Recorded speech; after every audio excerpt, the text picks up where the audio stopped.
Mapro company आमच्या शेताजवळ आहे, त्यामुळं आमच्या विहिरीत त्याचं केमिकल उतरून आम्हाला पाणी प्यायला लागतं आमच्या विहिरीतलं. त्यामुळं आम्हाला लय बाधिकार आहे त्याचा. त्यामुळं आमची मुलं बिलं आम्ही समधी आजारी पडलेलो आहे. आम्हाला जुलाब होत्यात.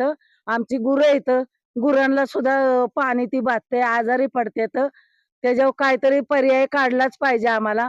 आमची लहान लहान मुलं इथं घरातनी, त्यामुळं आम्हाला लय त्रास होतो. या पाणी अंग सुद्धा आमचं चावतंय आता, असं खास सुटली अंगांना. त्यामुळं आम्हाला लय त्रास होतो या ह्या मॅप्रोच्या पाण्यामुळं, केमिकलमुळं. त्याच्यावर काहीतरी पर्याय काढलाच पाहिजे. मासं आमच्या विहिरीतलं सुद्धा मेलेत. मॅप्रो कंपनी जवळच आहे आमच्या वावराच्या. वड्याला पाणी येतंय शेती पिकांना, आणि ती पाणी पिऊन गुरं आजारी पडल्यात आणि कपडे धुया गेले तरी अंग चावतंय, पांढरी अंग पडतात. आता पाणी विहिरीचं आमच्या दूषित झाले, मासं मेल्यात. आमचं फाट्यापाशी घर आहे, आम्ही गावातनं पाणी आणतो. तर 2 माणसं आहेत म्हणून आणतो. मग ह्या 100 माणसांनी कुठलं पाणी प्यायचं? हा, आणि किती दिवस आणणार? आमच्या मालकांना चालता येत नाही, गाडीवर पाणी आणतात. किती दिवस आम्ही असं करायचं? आम्ही शेंदुर्जन गावचे रहिवासी आहे. या मॅप्रोच्या पाण्यामुळे आहे ना उत्पन्न सगळं घटलेलं आहे ऊसाचं याचं, आणि एकदम खराब पाणी येते त्या वड्याला. त्याच्यामुळे विहिरीत पाणी उतरते आणि विहिरीत पाणी पिण्यालायक राहिलेलं नाही पाणी. लोकांना त्रास होतो, लोकांना मुलांना यांना त्रास होतो. या आम्ही सिंधुदुर्ग गावचे रहिवासी आहे. आमच्या तिथेच वरती मॅप्रो कंपनी आहे. मॅप्रो कंपनी वड्याला पाणी सोडते. वारंवार तक्रार करूनही काही उल्लेख झालेला नाही त्याचा. काही तक्रार केलेली जुमानली नाही, काय नाही.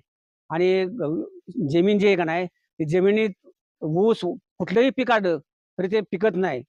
कमी प्रमाणात ही निघते, पीक निघते. या त्याच्यावर कारवाई व्हायला पाहिजे. गुरं ढोरं हे सगळे आहेत ना, हे सुद्धा पाणी पित नाहीत. पाणी पिता आजारी पडतात. मुलं सुद्धा लहान लहान तसेच आजारी पडतात. काय तुम्ही तक्रार वगैरे काय वारंवार तक्रार देऊनही त्यांनी काही ही केलेलं नाही. तुम्ही पत्र दिलंय त्या संदर्भात प्रशासनाचं कोण तुम्हाला येऊन भेटलं का? आम्हाला नाही अजून प्रशासनाचं कोण, शेतकऱ्यांना कुणाला अजून बोलायला नाही, काय नाही. शेतकऱ्यांना कुणालाही बोलायला नाही प्रशासनाने.